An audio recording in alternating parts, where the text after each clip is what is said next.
હોય તો જ તે ઘરે મહેમાન લઈ જવાય ને. એક ભાઈ ઘરે ફોન કર્યો, 5 મહેમાન લઈને આવું છું, રસોઈ તૈયાર રાખજો. તો હામેલી ઝીણા અવાજમાં જવાબ આવ્યો, એ સુવિધા આપકે ટેલિફોન में उपलब्ध नहीं है. હા, એટલે આપણે અહીંયા જો ભાઈ આ મહેમાન પ્રથા તો ઘરે રાંધવા વાળા હોય તો જ મહેમાન આવે ને. આપણા ઘરે રાંધી શકતા હોય તો જ મહેમાનની પ્રથા હોય ને. કયો ઘર એવું હોય કે ત્યાં મહેમાન નો આવતા મને કયો. આવો ફોનમાં જવાબ દેનારા હોય ત્યાં મહેમાન નો આવે. તો આપણું ગુજરાત છે ને એ આશરાનું ભરેલું છે, મહેમાનોનું ભરેલું છે. એક ભાઈની ઘરે રાતે 12 વાગે મહેમાન આવ્યો. જોજો, રાતે 12 વાગે મહેમાન આવ્યો, ડોરવેલ દબાવ્યો, ગરધણીએ દરવાજો ખોલ્યો. પછી તો વંચિતા મહેમાન આવે એટલે તો ધરારામાં પરાણે એર હોસ્ટેસ જેમ દાંત કાઢે એમ જ કાઢવાના. એટલે ગરધણી મળ્યો દાંત, ઓહો પધારો પધારો પધારો, બહુ સરસ, બહુ મજા આવી લ્યો, કીધું ના રાહ જોતા હતા. મને થતું જ હતું સવારમાં તમને ફોન કરવાનો જ હતો કે કેમ હમણાં નથી આવતા. બોલો કે હું પહેલી વાર આવ્યો, હું તો ફોનમાં વાત કરું, હું તો પહેલી વાર આવ્યો તારા ઘરે. સારું સારું, બેસો બેસો. પાણી પાયું. પછી ગરધણીને એવું થયું કે જ્યારે 12 વાગે આવ્યો તો થોડો જમ્યા વગેરે આવ્યો હોય.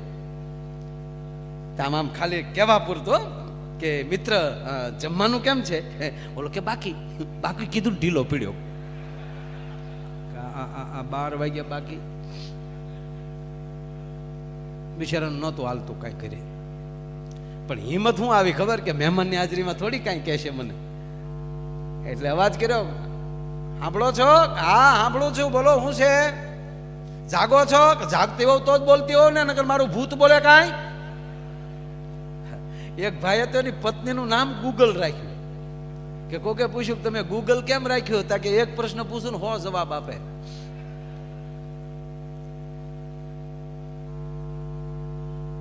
આ મહેમાન આવ્યા હતા કે આ મેં ભાડ્યા જોયા મેં કે પણ જમવાનું બાકી છે, કે સવારે નાસ્તા આવે, આ ધર્મશાળા નથી, મન ભાવે એમ તોડ્યા આવે. અરે કે પણ મારો મિત્ર, તમારો મિત્ર હોય તો સવારે નાસ્તો ન કરે, અત્યારે ન જમે તો શું ગુજરી જશે? હવે મહેમાન સાંભળે એમ ઝપટ બોલે ને લાઈટ જાય ને આવે, લાઈટ જાય ને આવે.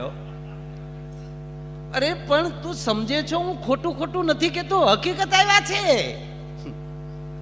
બિચારો મજાક નથી કરતો, સાંભળ, હકીકત આવ્યા છે. કે પણ હકીકત મેં જોયા જ છે.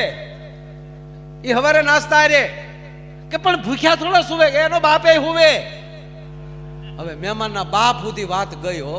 અને પછી તો ગરદડીને પગથી માથે ને માથેથી રેમાન ગઈ.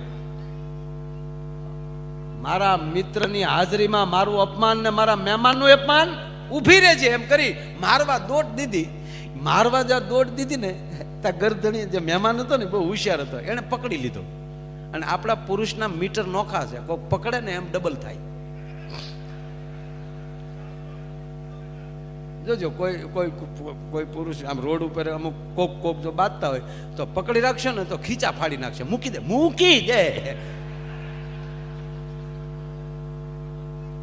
પછી તમે એને મૂકી દો ને તો ઢીલો પડી જાય. પછી ઊભો પકડ, હવે આવી જાય આબુ રોડ બાજુ. હવે આગળ જ પકડ્યો નતો માનતો. એમ મહેમાન હોશિયાર, એને પકડ્યો, ગરદણી ડબલ થયો.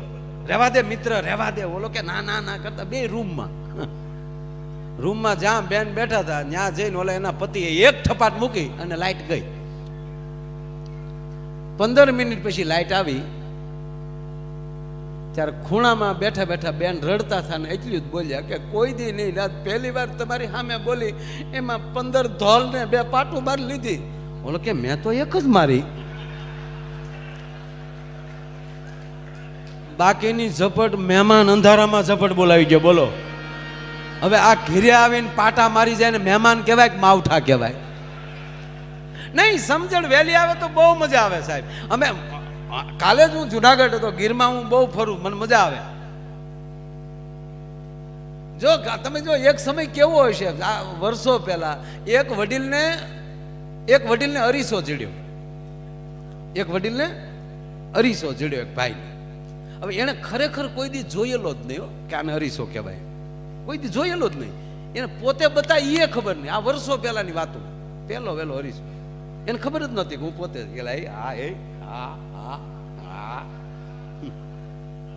સાહેબ 2 મિનિટ બેસો, આ વાત પર નાખું ત્યાં આ એક વાત પૂરી કરી નાખું. અરીસા વાળી સોરી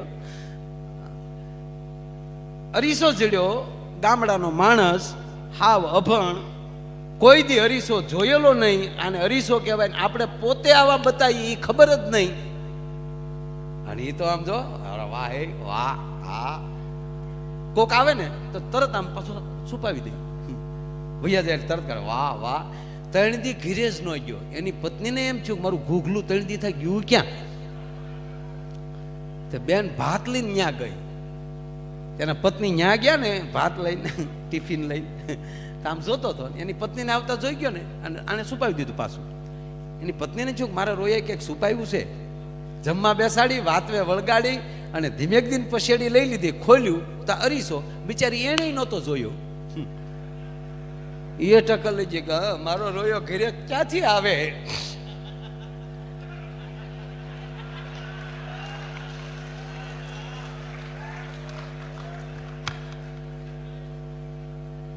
અને એને જે અરીસા સામે ખીજાણીઓ, શિબલી કોકના ઘરમાં આવું ન કરાય.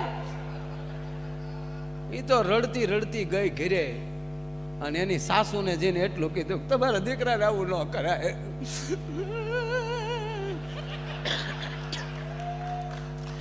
એના સાસુએ કીધું શું મારા દીકરા કર્યું, તમારા દીકરાને આવું ન કરાય. મને પૂછ્યું તો હું ના ન પાડત, એક વાડીએ રહેત ને એક ઘરે રહે,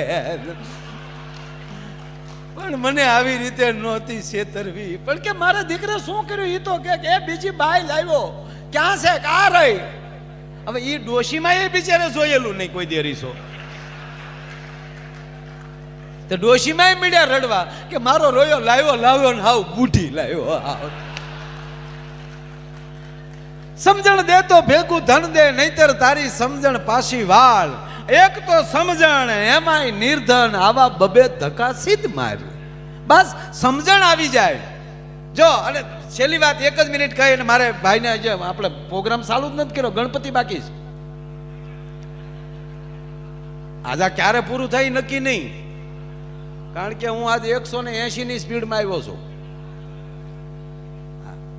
એવું હતું કે રૂપાણી સાહેબ ને બધા હોય ત્યાં ભળી જાય. પછી જીતુભાઈ કીધું હું સૌ નહીં, ભાવનગર વતી તું મોડો આવ્યો તો હાલ છે તો ઓકે. એટલે આજ કારે પૂરું થાય, હું બોલું એ કઈ નક્કી નથી. હજી પ્રોગ્રામ શરૂ કર્યો જ નથી, હજી પરિચય ક્યાં કોઈ નો આપ્યો. નહીં તો પ્રોગ્રામ ચાલુ થાય એટલે પરિચય દેવાય ને કે અમારી સાથે ફલાણા ફલાણા આવ્યા છે, વગાડવા વાળા આ છે, મંજીરા વાળા આ છે, બોલવા વાળા આ છે, ગાવા વાળા આ છે. એ કઈ હજી કર્યું જ નથી, કઈ હજી ટેસ્ટ રિપોર્ટ ચાલે છે. પણ એક વાત કહી અને હું કાર્યક્રમનો દોર આગળ વધારી. રૂપિયા જરૂરી છે, વાતું થાય કે રૂપિયા વગર ન ચાલે, રૂપિયા વગર ન જ ચાલે. નથી ઘણા વાતું કરતા રૂપિયો હાથનો મેલ છે. અને અમુક તો સાહેબ આપણે ટીવી ચાલુ કરીએ ને તો 3-4 જણા તો રીહ માલી ટીવીમાં બોલતા હોય, એ લક્ષ્મી હે ઉસકે પીછે મત ડોટુ દો, એ મિથ્યા હે. તો એ મેલ હોય તો ઉખેડીને તમે ફાળો કરજો ને, તમે તો શું કામે કરો. નહીં સાહેબ, પૈસા વ્યવસ્થા, રૂપિયા વગર હાલે જ નહીં. પેટ્રોલ પંપે ઉભા રહી 2 દુહા ગાઈ તો કઈ ટાંકી ફૂલ ન કરી દે પંપ વાળા. 4500 આપીએ ને ત્યારે કોગળો બહાર આવે ઘળક દે. પણ સર્વસ્વ નથી, એ વ્યવસ્થા છે. આ દાતાઓએ આપી દીધું. એ તો જ્યાં સુધી આ સમિતિ આ દિવાલો રહેશે ત્યાં સુધી નામ રહેશે ને કે અહીંયા કેવા કેવા વ્યક્તિએ દાન આપ્યું છે. દાખલા તરીકે એનો ટૂંકો દાખલો દઉં કે એક ભાઈ મારી પાસે આવ્યા. દાખલા બહુ 1 જ મિનિટની વાત છે. મારી પાસે આવ્યા ને કીધું દાખલા તરીકે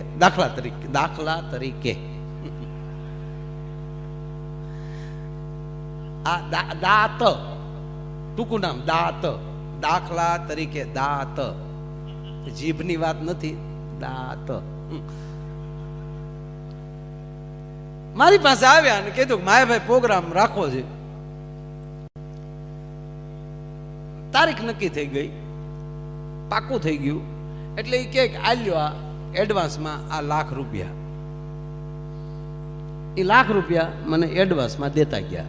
જો રૂપિયો કેવું કામ કરે. ₹1,00,000 જેવા મારી પાસે આવ્યા એટલે તબલામાં સંગત આપે છે અમારો મુકેશ બારોટ, તાળીઓના ગગડાટથી વધાવો. એ ₹1,00,000 મારે મુકેશને આપવાના હતા. જો પરિચય સાથે વાત, નો ટાઈમ બગડે, પ્રોગ્રામનો પ્રોગ્રામ થઈ જાય, પરિચયનો પરિચય દેવાઈ જાય. મોડું થાય ત્યારે આવું કરવાનું. પથારી કરવામાં પાગડ વાહે તો હુવું ક્યારે. આ મુકેશ બારોટ બહુ સારા તબલા વગાડે છે. કોઈ સ્ટેજના એવા કલાકાર નથી કે એની સાથે એને સંગત ના આપી હોય. એવો અમારો મુકેશ બારોટ, એ મારી પાસે ₹1,00,000 માગતો હતો. સાંભળજો વાતે સાંભળતા જજો. એ ₹1,00,000 મેં એને આપી દીધા. બરાબર. જેવા મેં ₹1,00,000 એને આપ્યા તો એણે આ બેન્જો માસ્ટર અમારો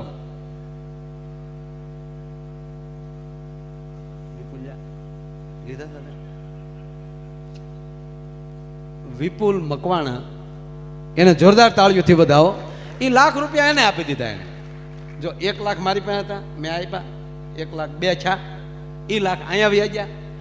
એની પાસે અમારો મંજીરાનો માણીગર ભૂપતભાઈ મેર માગતા હતા.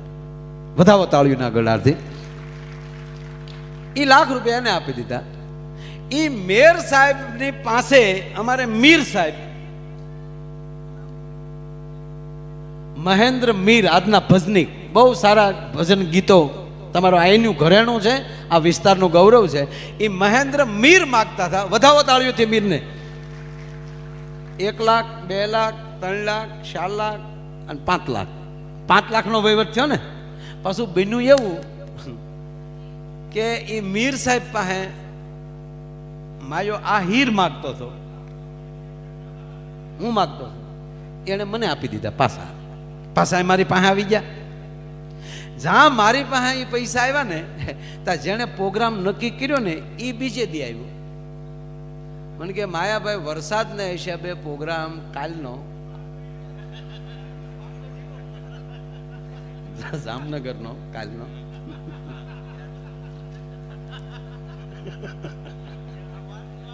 રાજી થઈ ગયા. બોલો, જેને એમ કહું કાલનો પ્રોગ્રામ કેન્સલ, તો એ અમારો સ્ટાફ એવો છે સાહેબ, રાજી થાય કે એ બાને ઘીરે રહેવા રહે.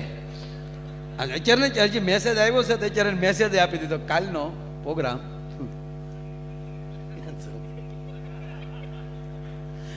જે ભાઈએ પ્રોગ્રામ નક્કી કર્યો હતો એ આવીને કીધું ભાઈ પ્રોગ્રામ કેન્સલ છે. હવે એ ₹1,00,000 એ લઈને વયો ગયો. આમાં કોના ગયા સમજાય? એક જ ₹1,00,000 એ આટો મારી લીધો સમાજમાં. અને કોના, અને એક મૂળ હિંમત નથી હાલતી કે ચેક કરવાની કે ચેકી નાખવાની. પણ જો માયાભાઈ પાસે જ્યારે અહીંયા આવ્યા, એ ભેગા જ આવી સમિતિમાં દાનમાં આપી દીધા હોત તો સાહેબ આ સમિતિઓ રહે ત્યાં સુધી એમ કહેવાય કે નામ અમર થઈ જાત. મારે એમ કે માઇક વાળા આવ્યા. આમાં જો ભાઈ બધું હરખું હોય ને તો મજા આવે, મજા જ આવે. નહીતર શંકરભાઈ, ઘટના કેવી થાય, એક ભાઈ નેનો લઈને નીકળ્યા. નેનો, અને નેનો મેં સપનમ સજના એ નહીં, નેનો ગાડી. ગાડી આંબળજો, પોચું પોચું બોલવું છે. હવે આ પ્રોગ્રામ ચાલુ થાય છે. હવે આમ બધા આમ કહેવાય ને, ખાચા રસીલા હોય ને એ બધા બેઠા છે. ખૂબ બધા બેઠા છે ઠેઠ સુધી. અમુક તો દિવાલ ઉપર બેઠા છે પાછળ. પણ આ હવે જે છે ને, તમે સાંભળો કેવા છે બધા, ગુલ રહે ગુલશન રહે ગુલ કે પત્તે ચલે ગયે, અબ अच्छे अच्छे बैठे रहे मिसको लिए चले गए.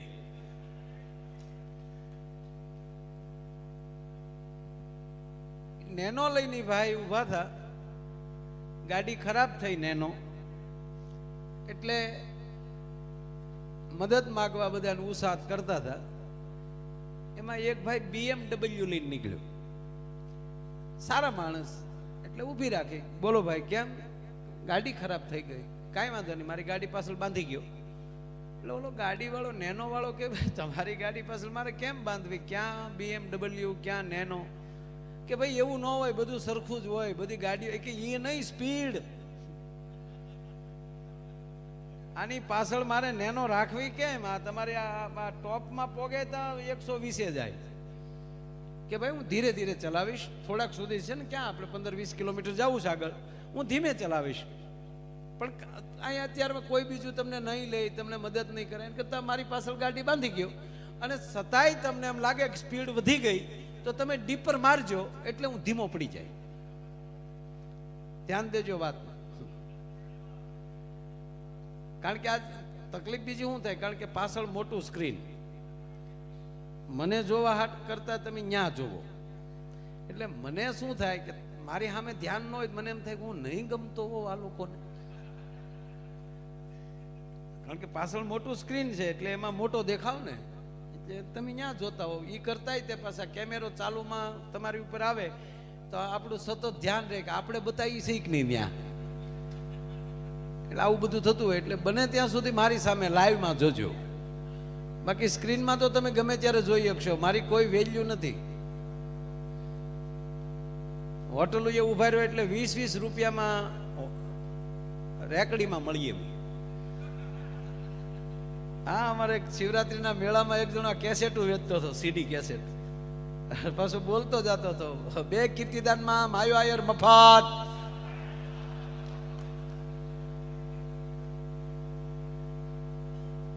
તો કીર્તિદાન ભાઈ મને કીધું, મને કે જોયું મામા, મારી 2 કેસેટમાં તમે મફત. મેં કીધું મફત લેવા હાટું તારી 2 લઈશ, બોલ.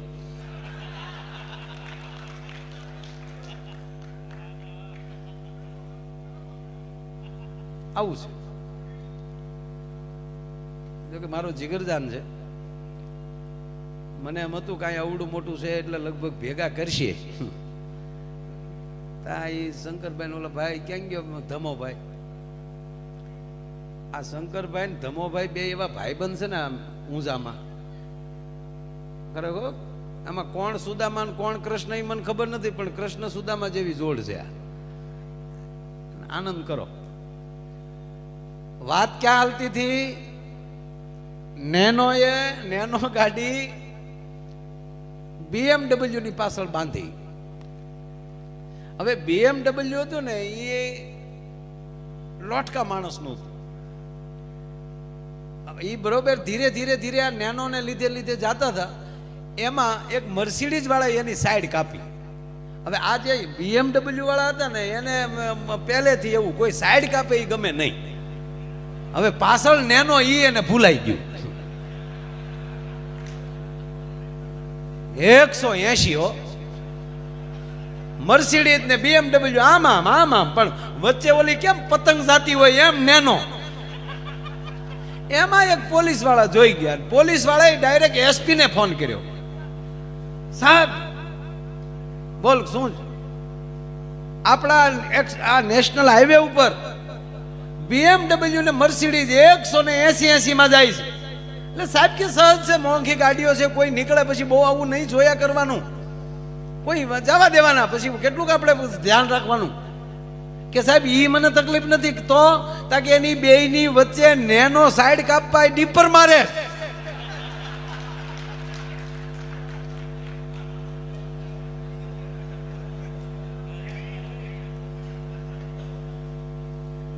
એટલે ઘણીવાર આવું થઈ જાય. આપણે કોને લીધે ચાલીએ છીએ, આપણને કોણ લીધે જાય છે એ કોઈ અસ્તિત્વ નક્કી કરતું હોય છે. ક્યાંક આપણી લિંક લાગેલી છે જ તે. આપણે આપણા જીવનની શરૂઆત કરી છે ત્યારે કોઈને આપણે લક્ષ્ય બનાવ્યા જ છે, સદગુરુ બનાવ્યા જ છે કે આ વ્યક્તિ જેવું મારે બનવું છે. અરે છોડો, તમે તમારા બૂટની આમ દોરી બાંધતા હોવ ને ત્યારે પહેલી વાર કોઈક દોરી બાંધતા ને જોયો છે ને તમારા મગજમાં આવતો જ હશે. તમે તમારું શર્ટના બટન ફિટ કરતા હો ત્યારે તમે કોઈ એવી સ્ટાઇલથી કોઈ શર્ટના બટન ફિટ કરતો હોય એ તમને મગજમાં આવશે જ. એટલું નહીં, તમે તમારા ઘરે જમવા બેસો એમાંય કોઈકની એમ કહેવાય અદા તો ક્યાંક હશે જ. ગમે એટલું પ્લેન ફાસ્ટ હાલતું હોય પણ એ ગમે નક્કી જ કરી લેવાનું કે એ કોઈ પણ રનવે ઉપરથી જ ઉડ્યું છે. રનવે હોય ટૂંકા પણ જો ઉડાન આપી દે ને પછી એનો અંત નથી આવતો. સાહેબ એમ આપણું ઘરનું આંગણું તો બહુ ટૂંકું હોય છે પણ માવતરના સંસ્કાર આપણને એવડી ઉડાન આપી દે છે ને કે પછી આકાશ આપણને નાનું દેખાતું હોય છે ભલામણ. એટલે સંસ્કારની જરૂર, ભાવની જરૂર. નહીતર હમણાં એક 80 વર્ષના ડોશીમાં કોર્ટમાં ગયા, 80 વર્ષના, અને વકીલ રાખ્યો અને કોર્ટમાં મૂક્યું કેસ. જજ સાહેબ આમ જો કેસ વાંચીને કીધું કોણ કોણ છે કે આ માડી કેટલા વર્ષ થયા? તારે શું કામ છે? જેટલા વર્ષ થાય એટલા વર્ષ. હવ ના ધંધા હવ કરો ને. માણાની વેશમાં ઉંમર પૂછતો શરમાતા નથી કે માં હું એમ નથી કેતો તમારા કેટલા વર્ષ તાકે 80 વર્ષ છૂટા છેડા મારે લેવા છે તે મારે છૂટાછેડા લેવા. તારો દાદા મને નહીં જામે, નહીં જામે ને નહીં જામે. કે પણ 80 કાઢી નાખ્યા ને હજી નહીં નથી મારે એની ભેગું રહેવું. ના પાડીને મને છૂટાછેડાનો કેસ કરી દે. કે પણ માડી પણ હવે નથી થવાનું. મેં તારા દાદાની સહી લઈ લીધી છે, એને ખબર વગી નહીં. એ નાના ભેગા રહેશે, હું મોટા ભેગી રહી, પણ મારે એની ભેગું નથી રહેવું. કે પણ માં તમને તકલીફ શું છે? તકલીફ બીજી કાંઈ નથી.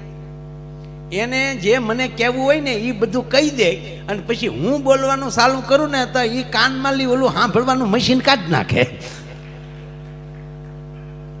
જિંદગી આ જ છે મારા વાલા.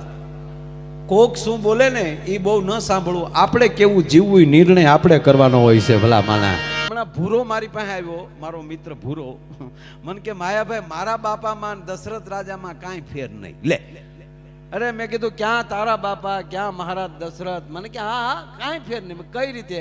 મને કે દશરથ રાજાની ઈચ્છા એવી હતી, એ થાહે જનરેટરમાં ડીઝલ ખૂટ્યું બપોરનું હાલે છે, એ આગળ પાછું શરૂ થઈ જાય. તમે અહીંયા હું તો દેખાવ છું ને બસ યાર.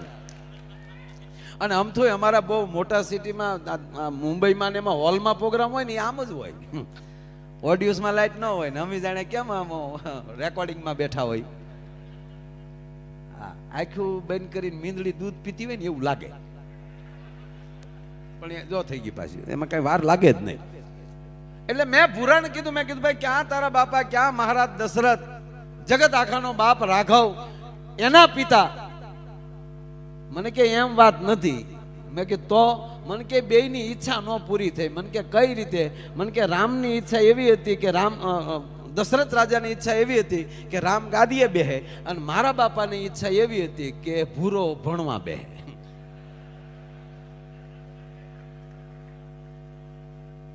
પણ આપણી જે ઈચ્છા પૂરી થઈ જાય એટલે આપણી નવી ઈચ્છા એક જન્મ લેતી હોય છે.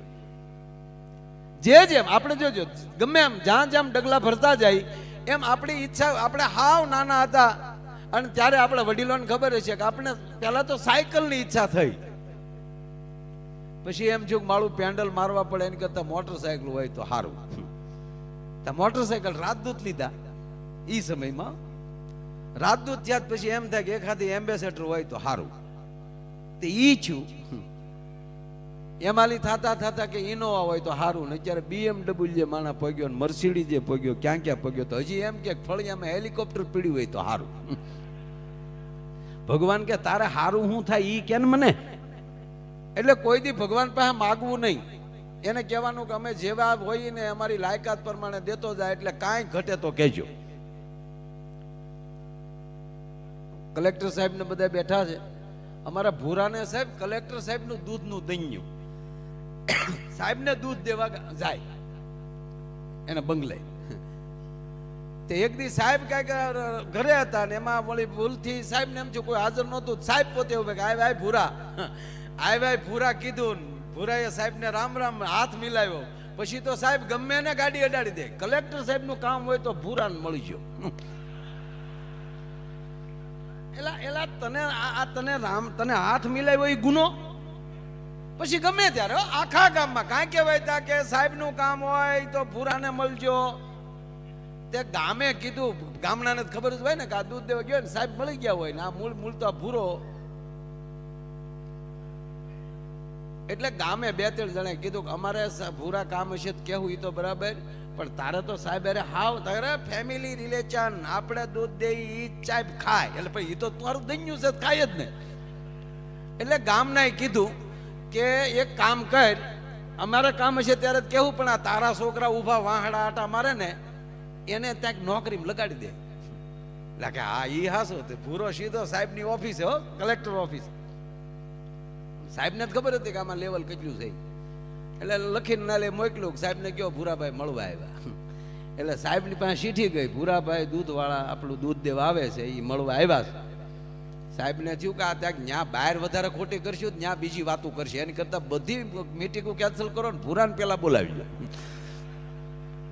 આય ભૂરા આય તા કે કેમ છો સાહેબ, આમ આટો ફરીને ઠેઠ સાહેબના ટેબલે રામ રામ મળવા ગયો અંદરથી. પણ કે અહીંયા જ બે તા કે આ પણ વાત સાચી સાહેબ, છોકરાને નોકરીએ લગાડવા છે.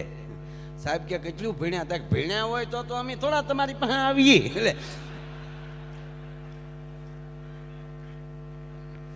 સાહેબ કે પણ ભણ્યા વગર થોડી નોકરી મળે. તાકે તો સાહેબ એક કામ કરો, હું 10 ભણેલો સૌ, આપણું ગમે ત્યાં ગોઠવો. તમારા કેટલા વર્ષ થયા? તાકે 49.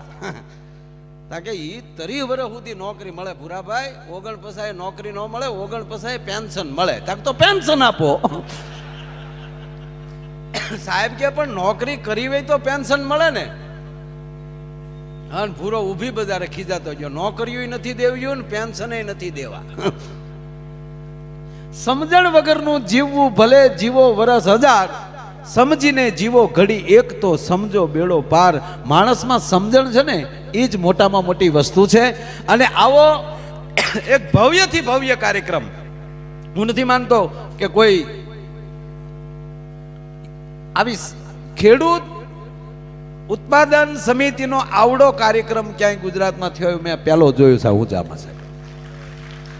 અને એ દાતાઓને હું ધન્યવાદ આપું છું. બીજે બધાય દાન આપતા હોય, પણ આવા કાર્યમાં અને એક સમાજના હિત માટેના કાર્યક્રમમાં, અને એમાંય ખેડૂત માટે. સાહેબ હું રૂડું નથી લગાડતો, હું જ્યારે જમવા બેસું, મારો કાયમનો ક્રમ, હું જમવા બેસું ત્યારે ભગવાનનું નામ લઉં કે અન્ન દેવ છે, અન્ન બ્રહ્મ છે, હું બ્રહ્મને ખાઈ રહ્યો છું. એવા સારા વિચારથી ભગવાનનું નામ લઈ અને સાહેબ જ્યારે હું જમી લઉં ત્યારે મારો કાયમનો ક્રમ એટલું કહું, આ અન્ન જે ખેડૂના ખેતરમાં પાક્યું હોય, ભગવાન એનું કલ્યાણ કરજો, એનું અભિરે ભરજો. અને નરું સત્ય છે, માણસ બહુ સંશોધનમાં ચડી જાય. આપણે જોજો, કોઈ પણ માણસ સારું કામ કરતા હોય ને એટલે આપણે 5 જણાની વાતો કરે, ફલાણા ભાઈ બહુ સારા હો, અથવા તો કોઈ બેન આ વિસ્તારના ધારાસભ્ય, અને જે વિસ્તારમાં સારા સભ્યો મળે ને એ સારી વાત છે. નગર અમુક જગ્યાએ ધારાસભ્ય હોય પણ સારા સભ્ય ન હોય. હા, હું તમને એક સમયની વાત કરું. એક વખતે એક ધારાસભ્ય ગાંધીનગર ગયા, ત્યાં કોકે પૂછ્યું કે ઇંગ્લિશ ફાવે? ધારાસભ્ય કે સારું હોય તો દેશી ફાવે. ઈ લોટ તો હાવ દેખાતો જ ન હવે છે, 1-2 ખરેખર ઓલા ભાષાનું કહેતા હતા ને આ પીવાનું સમજતા હતા. બોલો, પણ એક સારા સભ્ય ધારાસભ્ય મળે છે. એવા બેનબા તમને ધારાસભ્ય મળ્યા છે, એટલે એમને પણ હું ધન્યવાદ આપું છું. એને તાળીઓથી વધાવો, કારણ કે દરેક કાર્ય મારે જે વાત કરવા જ આવી છે કે જે તમે કરી રહ્યા છો એ તમે નથી કરતા, તમારી પાસે કોક કરાવે છે. આલી માયાભાઈ બોલે છે, માયાભાઈ બિલકુલ નથી બોલતા, કોક આ બોડીનો ઉપયોગ કરીને બોલીને વયા જાય છે. કલેક્ટર સાહેબ રોજ આ કામ કરે છે, એ પોતે નથી કરતા. સાહેબ એની કોલેજમાં એની સાથે કેટલા ભણેલા છે, પણ એ જ કલેક્ટર શું કામ? આપણી વચ્ચે એટલા બધા માણસો રહેતા હોય. અહીંયા તમે સાંભળી લો કે આ જે આપણા ચેરમેન સાહેબ છે માર્કેટિંગ યાર્ડ, આ સમિતિના ચેરમેન, હવે આ બધા એટલામાં આપણો ક્રમ શું કામ આવ્યો? ત્યારે માની લેવાનું કે ભગવાને મને આવું કાર્ય કરવાનો મોકો આપ્યો છે, મને આ પાત્ર આપ્યું છે, અને એ મારે પાત્ર હવે ભજવવું છે. આ નરું સત્ય છે. એક નાનો દાખલો દઉં. એક ભાઈ એક રાજ હતું. એમાં આ ત્યારે લોકશાહી નહોતી, પણ આ ક્રમ તેદી ચાલુ થયેલો ભાઈ. એ રાજમાં એવું હતું કે રાજાને 5 વર્ષ જ રાજ કરવાનું. 5 વર્ષ પૂરા થાય એટલે ગામ આખું ભેગું થાય અને હાથી જેની માથે કળશ સાહેબ ઢોળે એ નવો રાજા. પછી જે એને ભાઈ રાજા થાય એટલે પહેલું કામ શું કરવાનું પાછું ખબર? તમને આમ થોડું અજુગતું લાગશે આ વાત. પહેલું કાર્ય જ્યારે એ રાજા થાય, એને રાજ તિલક થઈ જાય, ગાદીએ બેસી જાય, એટલે પહેલું જ કામ એને કરવાનું કે એની પહેલા જે રાજા હતો એને બંધી બનાવવાનો. એને બંધી બનાવવાનો, આખી બજારમાં ફેરવવાનો. અને એની ઈ ગામની બાજુમાં એક બહુ મોટી નદી હતી અને નદીને સામે કાંઠે એક ભયાનક જંગલ હતું. અને ઈ જંગલમાં માનવ ભક્ષી પક્ષીઓ, પ્રાણીઓ આ બધા રહેતા હતા. ગીધ ને સિંહ, પક્ષી ઉપાડી જાય, પ્રાણીએ ઉપાડી જાય, આવા માનવ ભક્ષી બધા અહીંયા રહેતા હતા. એટલે ઈ જંગલમાં રાજાને મૂક્યાવાનો. એટલે બીજી વાર પાછો ગામમાં ન આવે. આ સિસ્ટમ કરી. ધ્યાનથી સાંભળજો આ વાત. હવે આપ જાણીએ કે ઈ રાજાને જ્યારે બાંધીને નીકળે એટલે બે પ્રકાર જોવા મળતા હતા. કોઈ રાજાને બાંધીને નીકળે તો સાહેબ પ્રજા રોતી હતી, અરે રે 5 વર્ષ આપણું કેવું કામ કર્યું. અમુક ને નીકળે બાંધીને એટલે પ્રજા પાછળ દેકારો કરતી હતી, ધૂળ ઢેફા ઉડાડતા હતા. અને ઓલો કગળા કરે કે મને મૂકી ગયો, હું ગામમાં નહીં રહું, હું બીજી વાર નહીં આવું, પણ મને મૂકી ગયો. આવી પરિસ્થિતિ 5-5 વર્ષે બનતી હતી આ રાજમાં. હવે જોવું, એમાં એક રાજાએ 5 વર્ષ પૂરા કર્યા, બીજા રાજા બન્યા. ત્યારે આને જ્યારે બંધી બનાવવામાં આવ્યો ત્યારે રાજાએ કીધું કે તમારે મને બંધી બનાવવાની જરૂર નથી, આપ કયો ને હું ચાલીશ, હું ભાગીશ નહીં. અને સાહેબ રાજા ખુલ્લા હાથે એમ કહેવાય કે બજારમાં નીકળે છે, પબ્લિક એને પગે લાગે છે. અરે રે દેવ જેવો રાજા, આપણું કેટલું કામ કરેલું.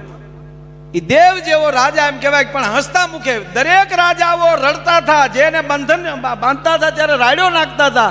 આ એક પહેલો એવો રાજા હતો કે હસતો હતો, પબ્લિકનું અભિવાદન સ્વીકારતો જતો હતો. પ્રજાને દુઃખ હતું કે અરે રે આ રાજાને હમણાં જંગલમાં મૂક્યા આવશે, અલાવો દેવ જેવો રાજા આપણે ગુમાવશું. પણ રાજાના મોઢા ઉપર સાહેબ કડકસલી નહોતી. ગામને આશ્ચર્ય, રાજા જે નવો બન્યો એને આશ્ચર્ય કે આ પેલો એવો માણસ છે કે હસતો હસતો જાય છે, એને મોતની જરા પણ બીક નથી.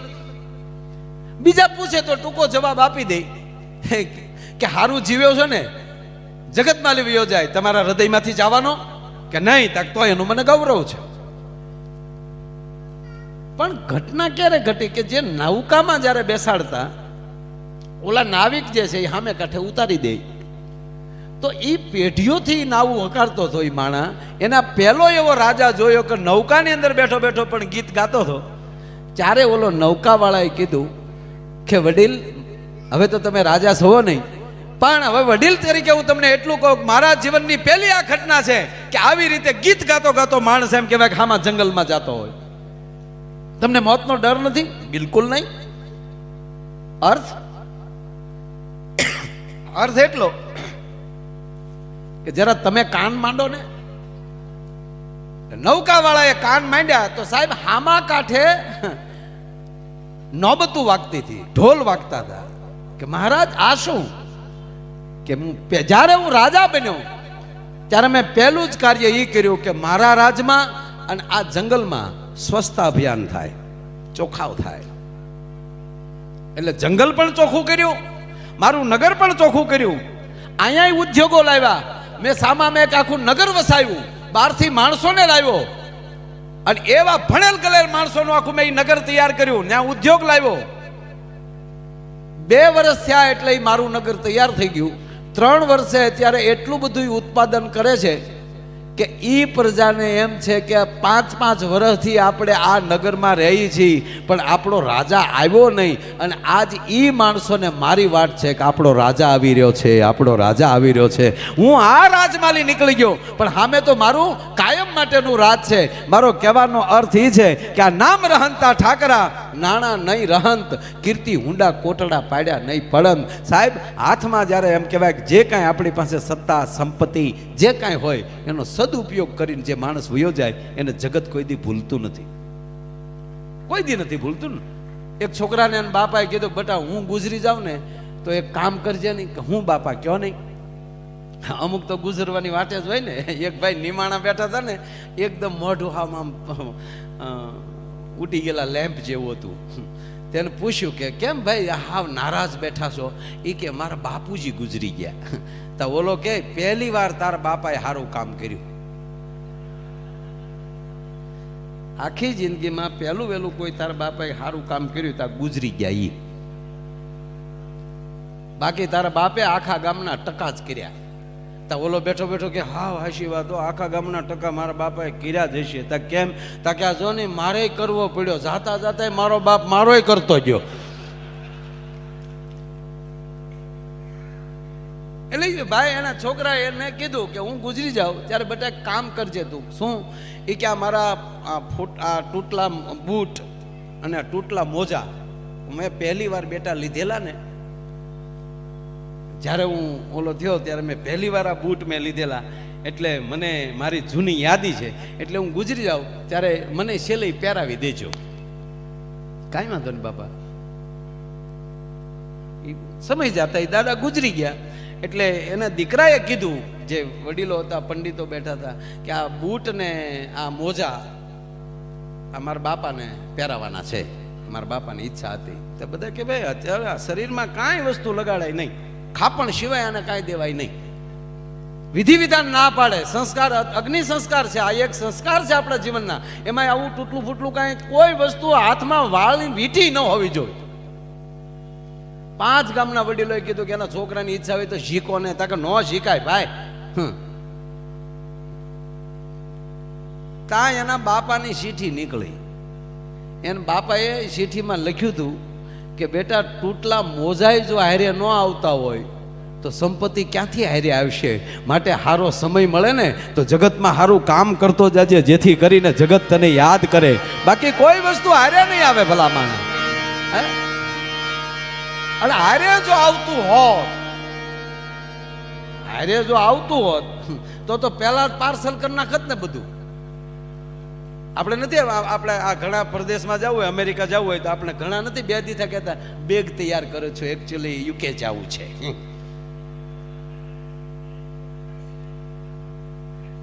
તો આ તમને લાગે તો અહીંયા હારે લઈ જવાતું હોત તો આ 5-5 વર્ષ અગાઉ શરૂ કરી દે.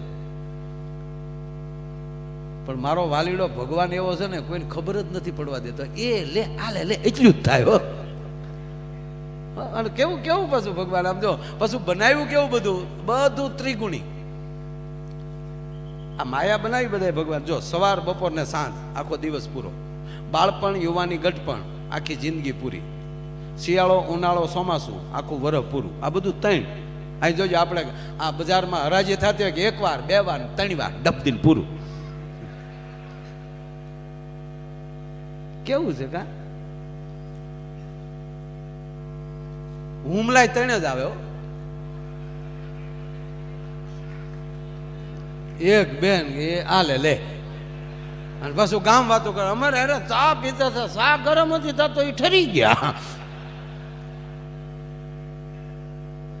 ખરેખર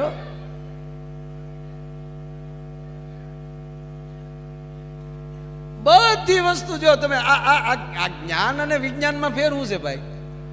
જ્ઞાન છે એ જાણકારી, જાણવું એનો અર્થ થાય જ્ઞાન. અને એ જ્ઞાન પ્રાપ્ત કર્યા પછી વિશેષ ઉમેરો કરીને એને સારું કરવું, આનું નામ વિજ્ઞાન. આપણા શાસ્ત્રોમાં વાંચ્યું વૈજ્ઞાનિકોએ કે આરું આવી રીતે પ્લેન હોય, રાવણ પાસે હતું તો આકાશમાં આરું ઉડાતું તો હશે. તે કેવા એને પ્રયોગ કર્યા છે? પ્રયોગ બીજા કર્યા ને ટેસડા આપણે કરીએ. બોલો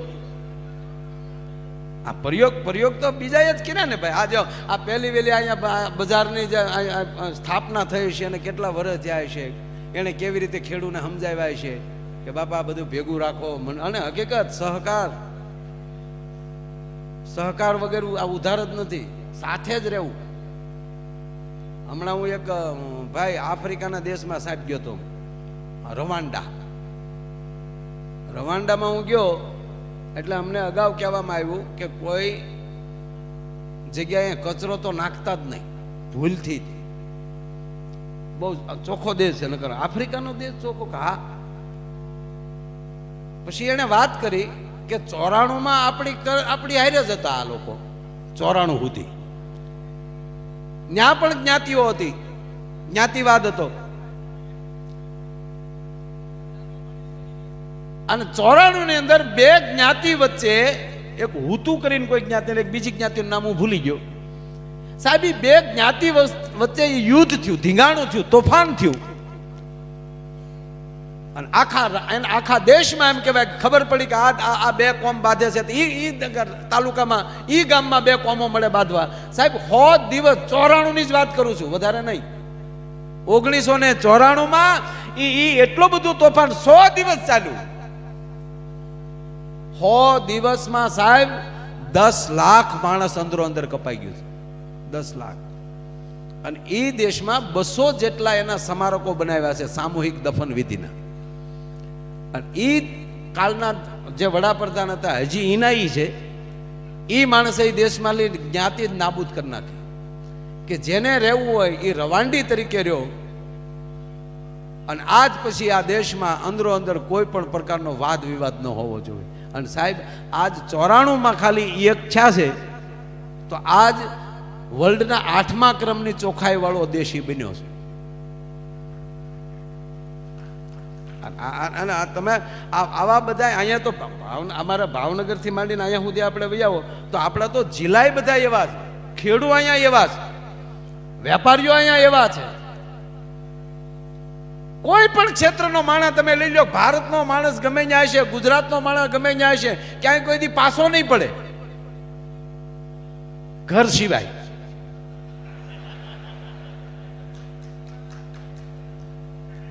હવે તમે જો મેં ઘર સિવાય કીધું તો બધાએ તાળીઓ પાડી. એનું કારણ એ છે કે ઘરે પણ આપણી માતાઓ એટલી હોશિયાર છે સાહેબ. આ દેશ તો માતૃત્વનો દેશ છે ને. આ એક જ ભારત એવો દેશ છે કે જ્યાં શક્તિની પૂજા થાય છે. અને જે પુરુષ કોણ, આ પુરુષ કોણ મોટો? જેના ઘરમાં સ્ત્રી, જેની મજબૂત તાકાત, ઈ પુરુષ મોટો. જેની અર્ધાંગના મોટી, એના વિચાર મોટા, ઈ મોટો. આ ભોળાનાથ મોટા શું કામ કહેવાય બધા કરતા? કારણ કે ઉમા એની બાજુમાં બેઠી છે. ભવાની વિવાદે વિષાદે પ્રમાદે પ્રવાસે જલે શાનલે પર્વત શત્રુ મધ્ય યારાયણે ચારાયણે સદામાં પ્રપાહી ગતિસ્ત્વમ તમે કા ભવાની. કારણ કે બાજુમાં ભવાની બેઠી છે, ઉમા બેઠી છે. તમામ શક્તિઓમાં પ્રથમ કોઈ નામ હોય તો ઉમા છે. હિમાચલમાં ભગવતી જ્યારે એમ કહેવાય કે યજ્ઞમાં જ્યારે સતીએ પડતું મૂક્યું અને બીજો જન્મ જ્યારે હિમાલયના ઘરે લીધો, ત્યારે જન્મની સાથે કોઈ નામ હોય તો ઉમા. અને મહાદેવે વધારે એના મુખેથી નામ લીધું હોય તો ઉમા. જ્યારે પાર્વતીને બોલાવવાનું થયું, પાર્વતી તો તપ કર્યા પછી નામ આવ્યું, પણ બાલ્ય અવસ્થામાં નામ હતું ઉમા. અને એ નામ મહાદેવને બહુ ગમતું, એટલે જ્યારે કઈ બોલાવવાનું થાય ત્યારે મહાદેવ ઉમા તરીકે બોલાવતા હતા. રામાયણનો કોઈ પણ સોપાઈ લઈ લ્યો, ભગવાન શિવની એ ઉમા કહું મેં અનુભવ અપના, આ ભગવાન શિવ બોલે. એ ઉમા, એ પાર્વતી, ઉમા કહું મેં અનુભવ અપના, સત હરિ ભજન જગત સબ સપના. એટલે મહાદેવ મોટા છે, બાજુમાં પાર્વતી ઉમા બેઠી છે. રામ મોટા છે, એને આપણે બધા ભગવાન કહી છે. શું કામ? એની બાજુમાં કહેવાય કે મારી તમારી જગદંબા જગતજનની જાનકી બેઠી છે. અને દરેકના ઘરે જો સવારમાં માં ઊભી થાય એટલે અષ્ટભુજા છે, 8 કામ કરતી જતી હોય. ઘડીક છોકરાઓના નવરાવતી જાય, પછી ચા નાસ્તો કરતી જાય. સવારમાં જો શક્તિના રૂપ છે. બાપની ઘરે હોય ત્યારે બાલિકા છે, કુંવારી છે ત્યારે ઉમા છે, પણ લગ્ન થાય એટલે હવારમાં જાગે એટલે સીધી અષ્ટભુજા. ઘડીક આમ કામ કરતી જાય, ઘડીક સુલાનું કામ કરતી જાય, ઘડીક છોકરાઓને હાચવતી જાય, એને તૈયાર કરતી જાય, ત્યાં સ્કૂલનો ટાઈમ થઈ જાય એને છોકરાઓને તૈયાર કરતી જાય, ત્યાં ઓલા ઘૂઘુને ઓફિસનો ટાઈમ થઈ જાય એ ઘૂઘુનું ટિફિન તૈયાર કરતી જાય. 8 હાથે કામ કરતી હોય. એ સવારના પહોરમાં જગદંબા અષ્ટભુજા છે. રસોડામાં રાંધતી હોય ત્યારે અન્નપૂર્ણા છે. કરકસર કરીને ઘરની સંપત્તિનું ધ્યાન રાખતી હોય ત્યારે ઈ લક્ષ્મી છે. અને ભૂલથી એના પતિએ એના બાપુજીનું ને એના ભાઈની ખરાબ વાત કરી તો ચંડી છે. આ નરું સત્ય છે. અને આપણે પુરુષો ભાગશાળી છીએ, આપણે બધાય રૂપના દર્શન થાય. બોલો,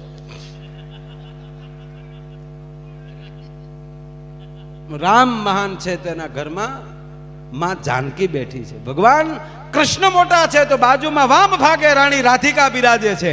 જો કૃષ્ણના જીવનમાં રાધાને આવ્યા હોત ને તો એ કૃષ્ણ આધા હોત. આ મને એ ન સમજાતું કોણે એવું કર્યું કે ભજન કરવું હોય, ભક્તિ કરવી હોય એને કુંવારા રહેવું.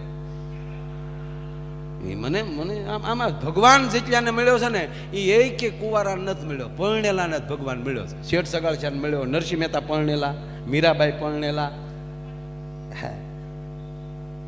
ગ્રસ્તાશ્રમ ને પહેલો આશ્રમ કહેવામાં આવ્યો એને જ ભગવાન મળ્યો છે. હા, એ સંન્યાસ આશ્રમ છે 100%, એને પ્રણામ. પણ ઘણા એમ કે તુમ સંસારીઓ કો તુમકો ક્યાં પતા ચલે એમ કે. આપણે એમ કહીએ ને ઘણા ને બાપુ જય સિયારામ, અરે જય સિયારામ વાલે જાઓ, તુમ સંસારીઓ કો ક્યાં પતા ચલે. લે એટલે અમે સંસારીઓ એમ. ફાળા અમારી પાસે કરો છો ને સંસારીઓ મોળા હોય નહીં. એ યોગની ધારા આખી જુદી વસ્તુ છે. પણ ભગવાન સાહેબ મળ્યો તો સંસારીઓને જ મળ્યો. એ વાત 100%. જેને મૂળ વાત ઉપર આવું સાહેબ કે જેના ઘરમાં જેની પત્ની સારા એ પુરુષ મોટો. એટલે હંમેશા મોટા પુરુષો જ્યારે પોતાની પ્રગતિ વિશે જ્યારે ભાષણ કરતા હોય ત્યારે અવશ્ય એના પત્નીનું નામ લે કે મને જો આવી પત્ની ન મળી હોત તો હું આ કાર્યક્ષેત્રમાં સફળ ન થયો હોત. રામની ઘરે માં જાનકી જો આવી રીતે રહ્યા અને 14 વર્ષ વનમાં હાલ્યા, આખી રામાયણમાં કઈ જગ્યાએ સાહેબ રામનું ખરાબ બોલ્યા કયો? ઈ નહીં, પણ 5 પાંડવોને દ્રૌપદીને જુઠ્ઠુમાં હારી ગયા. અને જુઠ્ઠુમાં હાર્યા પછી ઘણા મહાભારતના પ્રસંગોમાં માણસો વાતો કરે કે ભીષ્મ બેઠા છે તોય કોઈ અટકાવતા નથી. નહીં ભાઈ, હારી ચૂક્યા છે. પણ દ્રૌપદીનો પ્રશ્ન એટલો જ હતો કે હું ભીષ્મને પ્રશ્ન કરું છું કે પાંડવો મારા પતિ પેલા હરાણા કે હું? તા કે તમારા પતિ. મારા પતિ હારી ગયા અને તમારા એ શું કહેવાય? તા કે ગુલામ. તા કે દ્રૌપદીનો પ્રશ્ન એ છે, હું તો ત્યારે જુઠ્ઠુમાં મુકાણી નહોતી ને કે નહીં? તો હું જુઠ્ઠુમાં નહોતી મુકાણી, મને નહોતા હાર્યા ત્યારે હું હતી? તા કે હસ્તિનાપુરની પુત્રવધુ. તા કે દાદા ભીષ્મ મને જવાબ દે કે તમારા હસ્તિનાપુરના ગુલામો તમારી પુત્રવધુઓને દાવમાં મૂકી શકે? અને વિદુર ઉભા થઈને વયા ગયા થા, તું સાચી છો બેટા. અને જેના ધણીએ જુગારમાં હારી ગયા હોય અને એને જ્યારે મુક્ત કરવામાં આવે એને એમ કે દ્રૌપદી દીકરી ધૃતરાષ્ટ્ર અને ગાંધારી અને દાદો ભીષ્મ ત્રણેય એમ કહે છે કે તું માગી લે, તારે શું જોવે? હસ્તિનાપુરની ગાદી આપી દે બેટા, પણ તું શ્રાપ ના આપતી. સાવધાન દીકરી, માગ, તારે શું જોવે? સાંભળજો, મારા ભારત વર્ષની ગરિમા હું છે એ કહું છું તમને. તો દ્રૌપદી બધું માગી શકતી હતી. અને જેના ધણીએ દાવમાં મૂકી દીધી હોય એ પતિ ઉપર ક્રોધ ન ચડ્યો હોય, પણ બિલકુલ નહીં. પહેલું વહેલું જો કઈ દ્રૌપદીએ માગ્યું હોય ને તો ધૃતરાષ્ટ્રને ગાંધારી સામે હાથ જોડી અને ભારત વર્ષની દ્રૌપદી એટલું બોલી હતી કે પહેલા મારા પતિને છૂટા કરો.